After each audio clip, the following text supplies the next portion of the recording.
ಪತ್ನಿಯಿಂದ techie ಹತ್ಯೆ ಪ್ರಕರಣ ಕ್ಷಮಾದಾನ ಕೋರಲು ಶುಭಾಗೆ ಅವಕಾಶ ಅಪರೂಪದ ಆದೇಶ ಹೊರಡಿಸಿದ ಸುಪ್ರೀಂ ಕೋರ್ಟ್ 2003ರಲ್ಲಿ ಭಾವಿ ಪತಿ ಸಾಫ್ಟ್ವೇರ್ ಎಂಜಿನಿಯರ್ ಬಿವಿ ಗಿರೀಶ್ ಹತ್ಯೆ ಪ್ರಕರಣದಲ್ಲಿ ಶುಭಾ ಮತ್ತು ಆಕೆಯ ಪ್ರಿಯಕರ ಸೇರಿ 4 ಅಪರಾಧಿಗಳಿಗೆ ಜೀವಾವಧಿ ಶಿಕ್ಷೆ ಕಾಯಂಗೊಳಿಸಿ ಸುಪ್ರೀಂ ಕೋರ್ಟ್ ಸೋಮವಾರ ಅಂತಿಮ ತೀರ್ಪು ನೀಡಿದೆ.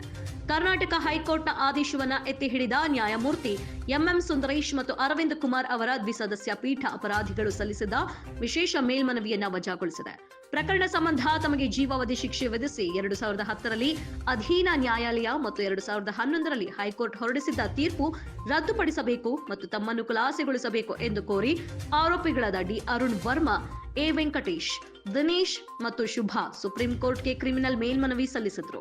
ಶುಭಾ ಹಾಗೂ ಪ್ರಕರಣ ಇತರೆ 3 ಆರೋಪಿಗಳು ಸಂಚು ರೂಪಿಸಿ ಗಿರೀಶ್ ಅವರನ್ನ ಕೊಲೆ ಮಾಡಿರುವುದು ಎಲ್ಲಾ ಸಾಕ್ಷ್ಯಾಧಾರಗಳಿಂದ ಸಾಬೀತಾಗಿರುವುದರಿಂದ ಆರೋಪಿಗಳಿಗೆ ಹೈಕೋರ್ಟ್ ವಿಧಿಸಿರುವ ಜೀವಾವಧಿ ಶಿಕ್ಷೆಯನ್ನು ಎತ್ತಿ ಹಿಡಿಯಲಾಗುತ್ತಿದೆ ಎಂದು ಸುಪ್ರೀಂ ಕೋರ್ಟ್ ತನ್ನ ಆದೇಶದಲ್ಲಿ ತಿಳಿಸಿದೆ.